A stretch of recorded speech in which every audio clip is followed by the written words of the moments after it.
So, Acho, is it a big deal or no deal that Dak is getting another MRI on his shoulder? Fellas, ladies, gents, boys, girls, come all to the table and let's talk. It's a huge deal that Dak is getting another MRI. I've had so many MRIs that I should own a machine. Mr. I. Yes. Right. Exactly. I've had so many MRIs that I should own the machine, and I know it's a huge deal because it tells me one of three things are true. Let's go three. The first option for Dak still getting an MRI is there's clearly still something going on because you don't get an MRI if you healthy. I've had a lot of MRIs. I've never gotten an MRI when I felt great.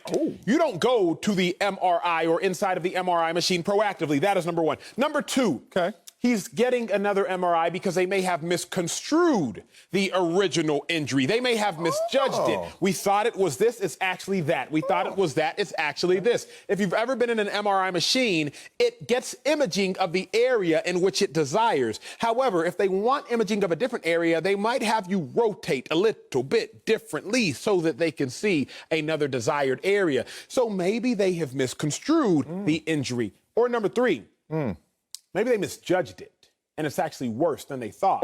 Because you could also get an MRI to once again reclassify or recalculate the depth of the injury. So it's one of three things, but it is one of three things. That's it. That's it. It's either A, that Dak is still hurt. It's the only reason you don't get an MRI in the first place. B, it's not exactly what we thought it was. So although we thought it was A, it's actually B. We thought it was B, it's actually C. Or the other option of which it could be, the injury is worse than we thought. But either way, that spells trouble for them Cowboys. Okay. I knew you were going to go some of those places. You took me a lot of places, and I'm glad I'm here. Because now I could call an Uber and go back to where I should go, which is the real take, which is the real response to this. This is no big deal, big dog. I want you to remember who Dak Prescott is. Yes, sir. Okay? Or was.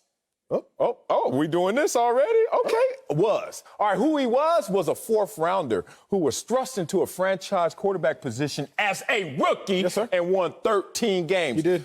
Acho, remind the people out there, without saying a word, this is just me talking, remind the people how hard it is just to be in the NFL, let alone to be a starter in the NFL, let alone to be that dude, not just me, that dude in the NFL, and Dak did that immediately. Okay, respect to Dak Prescott in this mindset. Let's just go out there on a limb and say that Dak Prescott may approach the game different than we. Maybe approach the game even better than we did. Okay, you've had a lot of MRIs. I want to sit here and challenge you that I've had as many, if not more, MRIs than you. How many surgeries you had? Like 4. Oh, God, get out of here. Man, I had that in 1 year. 4. I had that in a month. But I had MRIs on things I didn't have surgery on. Okay, me too. What, you think you the only one that the MRIs go to? I'm at about 11 or 12. Oh, man, holler when you got triple digits, big dog. I'm an OG with this. This is nothing to brag about. So I'm sitting here, and I was sitting here for a long time. Here's the thing. Dak is approaching the game in a way that I wish, with regret, that I approached the game. We all did it because something was hurt, right? You get an MRI, why? Because something's hurt. Now tell me what's wrong. After that, we go on our little protocol, or our little plan of health. We do our rehab, we feel good, and that's it. Did you ever double check your work? I take you to the University of Texas as I take me back to Columbia University. I don't want to go. Yeah, I don't want to go. Who does want to go back to college? Nobody. But the point is, how many times, Acho, and don't you lie to me, big dog, did you turn in a paper and then you get the paper back and you got that slash on it? You got an A for content, but damn, the grammar, the logic, the rhetoric. Little red marker here, red marker. We're instead of were. Damn, there instead of there. Damn, you're sitting there like all I had to do was proofread. Dak is proofreading his work before he turns it in before the regular season. I know a lot of NFL players, I watch Speak for Yourself. They all sit up there and say, you only get an MRI when you're hurt. Not when you're healthy. Dak is highly invested in his body. Second highest paid player in NFL history mindset is at play here. So now, Uber, take me back to where I belong. So the reason I don't believe your take is because you don't even believe it. I do believe my take. I didn't live out my take, but I believe it. Ladies and gentlemen, what Marcellus Wiley wants you all and wants myself to believe, is that of all the athletes in the history of athleticism, dating back to the old Olympiad all the way down to the Super Bowl and in the NBA, Olympiad. is that Dak Prescott is the one athlete that we know about who proactively chooses to sit in an MRI machine where you hear for 30 minutes the loudest screeching of screeches.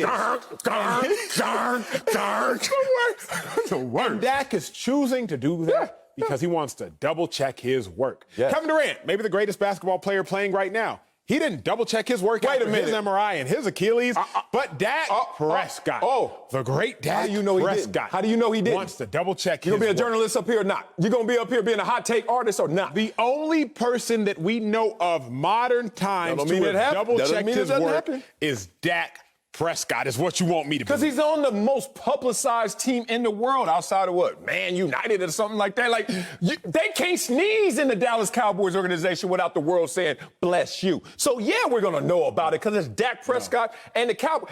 When the last time the Cowboys won a Super Bowl? When the last time the Cowboys have not been on any sports show?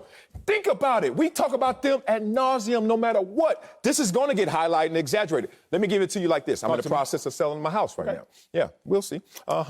Happy. But the point is, when you want to sell your house, you got people walking through there. There's open houses. Hey, somebody wants to holler at you off market. Hey, I'm the homie. You give me a homie discount. All that, right? And you can make a deal. But Acho, it's not a deal done until one dude comes through there with a protractor and talking about I'm the inspector and I'm here for the inspection. He's coming in to make sure everything is as you say it is. Dak saying I'm feeling fine. No pitch count. You saw him on Hard Knocks. I didn't. He was on Hard Knocks talking about no pitch count. Mad at. He can't even laugh at Austin Powers jokes because he's waiting for the inspection. He feels great, but he wants to make sure structurally he is great. So he knows he doesn't feel great, which is why they pulled him in the first place, because he had some arm soreness. Stay with the timeline. That was then. Of course. Acho, right now, my shoulder is burning. Tomorrow it'll be fine. But if I were in a position that I had to perform using this shoulder, you think I wouldn't want to check it out again before I had to go out there and stress it? No, because the stop. mental dictates the physical. So if you physically are fine, why would you want to go mentally find out you might not be fine? If you're physically good, you good. You know how it goes in a game. You might not actually bodily, if they were to actually check everything going on with you, you might have some issues. But I was talking to a doctor, a graduate of UCLA the other day, and he was telling me, treat the symptoms. Don't treat what the numbers say. If there are no symptoms, there would be no treatment. But because there are symptoms, there is treatment. You out here ain't go to med school, ain't talk to no doctors, and you out here like, you know what? Dak's just trying to be proactive. Sal, you treat the symptoms. Wow. The only reason Dak getting treatment is because there are symptoms, big dog. Damn, you know this. Damn, you need to sue your homie who just graduated UCLA. No, he didn't just graduate. Well, I don't know when. It sounds like he just graduated for malpractice and misinformation. You don't treat the symptoms. You treat the illness. Then you won't have any symptoms. Same thing. It ain't the same The illness thing. and the symptoms are the same thing. Boy, I don't know what school illness your dictates boy the went symptoms. to, but he lied to you. I don't want to get the symptoms. Nighttime sneezing, coughing, aching, stuffy head fever so you can rest medicine. NyQuil ain't changing no cold. Give me the cold. I want the cold gone, not just the sniffles. There's not even a cure for the cold. Thank you. That's the point. But there is a cure for Dak Prescott and his shoulder, right? Knowing what's wrong. Knowing that this was this before and now is perfectly fine. You can go out there with a peace of mind. But you gave me my point that Helen and I already laughed at you. I wrote this down knowing Acho was going to go here, and Acho went there. Acho talking about the mind dictates the physical, right? The mental dictates the physical. Oh, Acho, mind over matter is a true statement. And that's why you want to make sure that his mentals are in the right place. Because Dak Prescott wants it so bad that even coaches saying, hey, even the GM is saying, hey, this dude is a hybrid between Troy Aikman and Michael Irvin in terms of willingness to do it all. We got to hold him back. We got to protect him from himself. Let me give it to you in story form, because mind over matter is true. And Dak wants it so bad that he may blow through some stop signs just to get there. Here's the thing. You ever had the homie? Had the homie. He met her. You met her. You super single. You met her. And you saw her, and immediately your mind started racing because you're rooting. You want this to work. Why? Because you want this to work. Look at her, and you rooting. You in the fourth quarter, and you just said hello already. You like, I know how this game gonna play. That's what Dak Prescott's doing. His shoulder all messed up. Oh, coach, I'm fine. I'm good. You've been in the locker room before. I'm good. And coach's like, nah. I know you're rooting for how this is going to play out, but let's just make sure. And because you're Dak Prescott, the highest paid player in Cowboys history and second highest paid player in NFL history, we're going to make sure that inspector with the protractor is going to sign off on you going out there and handling business. Mind over matter. You say, mind over matter. You got to remember this, though, Sel. What? You only mind what matters. So the only reason Dak is paying any mind to the shoulder injury is because the shoulder injury currently matters. So you're talking about mind over matter. You only pay mind to the things that matter. And what I'm trying to tell you is the shoulder injury matters, so I am worried. You are not visiting an MRI just because you flippantly have extra time to kill. Stop lying to America. I will not let you do it. Do we have the tweet? Do we have the Cowboys tweet? Do we? Somebody tell me if we do so we can look at it, so the world can look at it. What they say, Sel? They said it's not a setback, and it's not a reason to worry. But quarterback Dak is planning on getting another MRI. Y'all don't need to pay attention to the first sentence.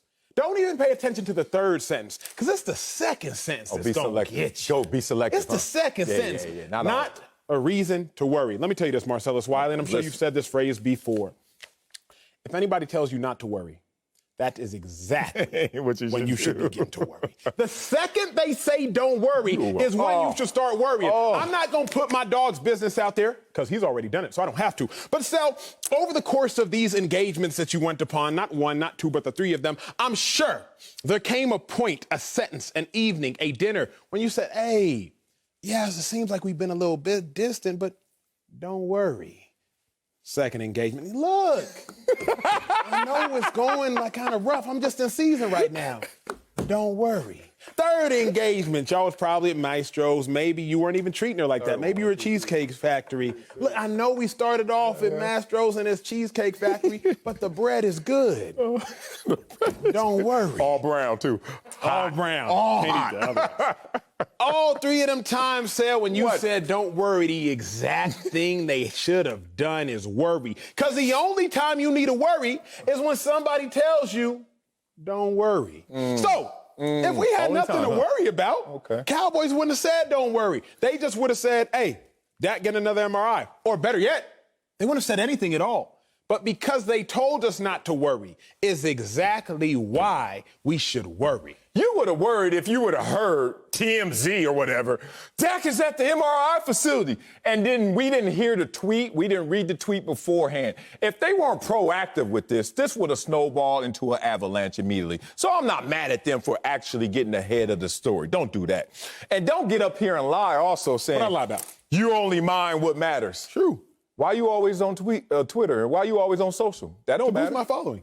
Increase your following? Yeah. Following correlates to dollars. Does that matter? Does it matter? Does it matter? It can. It can, but you own something that don't matter. Don't give me that. Here's the thing. You don't always have to worry since someone comes at you and says, don't worry. I give you this example. You ever heard of Nick Khan? Yes, you have. That's my super agent, my dog. I don't know if you're agent don't even right answer now. your calls anymore. Yeah, he's the president of WWE. I don't know. Kind of busy, right? That's my man. But Nick did something that really made me feel good because he used to write real short text to you to call. Give me a call. All good. Now, if he just wrote, give me a call, don't worry, you're going to worry, right? Of course. Well, if he writes all good, guess what that means? You should worry, but don't worry, because I got you. No matter what it is, it's all good. Understand what that means in this context. That means, hey, we're going to get an MRI. All good. See, you looking at it like, we get an MRI, Nick texting, don't worry. He ain't saying that. He's just saying it's all good, but we're going to go through the steps of discussing whatever needs to be discussed. It is never, ever, ever all good if you getting an MRI. It may be all good, but at the moment, at the present time, it's not all good. You never went to the doctor for a checkup? Yes. And then he said come back for a follow-up? But I went. Why not a follow-up? Because what you following up for? You know this, big boy. Boy, you are riding your age. No, I'm saying this. If you're following up after already going to the doctor, you following up because there's a reason to follow up. You know how it goes. Doctor hits you. You go to the doctor. Yeah, they'll say this. I'll call you if I need to. Don't you call me for no results. They said, I will call you if you don't hear from me. That's a good thing. Yeah. Well, we just heard from the doc. Yeah. And the doc said, hey, Dak, you need another MRI. No, don't do that. If the doc didn't call, then you know how it goes. Dog, I will call you if I need to. Yes. They just called him back. God, status quo and evolution always needs a pioneer to make them bridge. Status now quo. Dak is a pioneer. No. Now Dak is Yes. Christopher Columbus. That's who Dak Prescott is. I heard he won first. I heard he won. You That's tell my me. point. Hey, That is my point. That's my point. So Dak may be getting this from somebody else that is not reported. That is like, dog, always get the follow-up MRI. Why? Because the last thing you want to do is go out there without a clear mind and understanding that you're all good. Like, it's so crazy. It's almost archaic. I'm going to be real. I'm so regretful that I didn't do this because we trusted how we felt, and we're warriors. We're desensitized. We are motivated to play, so therefore we ran through stop signs. And we trusted a dude we just met 6 months ago who has half the athleticism of us and who knows what kind of degree, and he's called the trainer. And he all of a sudden tell you, go back out there and run through those walls, and you don't know if you really are prepared. But here's why. Here's why. And you're exactly right. I give you that. I love this show. I love this show. Come I love on. it. Because I don't just sit here and argue with you and you're wrong. No, you're right. You're exactly right on that. But here's the kicker. Okay. I would submit that if every player in the locker room knew exactly where they were health-wise, 75% wouldn't suit up on Sunday. Oh, I'm with you there. Like, if we all knew I'm with where you we there. stood health-wise, from a hemoglobin level to a bone structural level to a ligament level, Yeah. if we knew exactly where we stood, we wouldn't be on the field. Because we'd be like, hey, man, that ligament is strained. It might tear if you step the wrong way. Hey, I'll just personalize the story. Let's go. Last August, before I talked to Roger Goodell for my show, Yeah. I didn't talk for 4 days. I literally didn't talk for 4 days. Didn't say a word for 4 days. People were talking to me, I would text them back. Why didn't I talk for 4 days? Because I went to the doctor. And the doctor said, you burst a blood vessel in your vocal cord. So you shouldn't talk. You'll likely need surgery, and you won't be able to talk for 2 to 3 weeks. My dog. I said, well, I just started a new show. I don't have time to get surgery. So what we're going to do is I'm just going to keep going until I can't go. I proactively do things, as you know, during commercial break to make sure I'm Gucci. Facts. But if I were to go to the doctor right now and get imaging done on my vocal cords, they would probably say, you can't go. So the only reason I'm doing that is if something is so desperately wrong that I need to check up. The only reason Dak Prescott is doing this is if something is so wrong that he needs an update. Because if Dak Prescott were to go healthy to get an MRI, they would find something that is wrong, Sel, like all of us in life, because none of us are perfectly healthy at any point in time. So Dak needs to just go if he can, but he can't. And that's why he's getting an MRI. Last thing I want to say to that is that story's real. I had vocal cord surgery. Yeah, I had it. Dick Vitale had it. Gave me confidence, courage to do it. I'm fine. I'm proactive. Not as much as you, but I get it done. Got to make sure I don't go to the club and drink and smoke and talk loud. Then you're fine. I can go to work. That's what I do. I remember being in the club one time and I saw Neo, the singer, right? And Neo sitting there and people would come up to him randomly, like talking to him. Neo, right? And he would go like this. And I was like, what are you doing? And they were like, he protecting that money. And Dak is protecting his money. So, yeah, keep right. Wait a minute. Did y'all have him on camera? He was nodding his head at this as soon as I said it about you. Dak is doing what all NASCAR drivers do. Diagnostics in the moment. Watch a NASCAR race. They do the pit stop and we see, but then there's somebody sitting there with that big old headset and that big old helmet, and he just running them numbers in the moment. Nothing wrong with Dak taking it to the next level.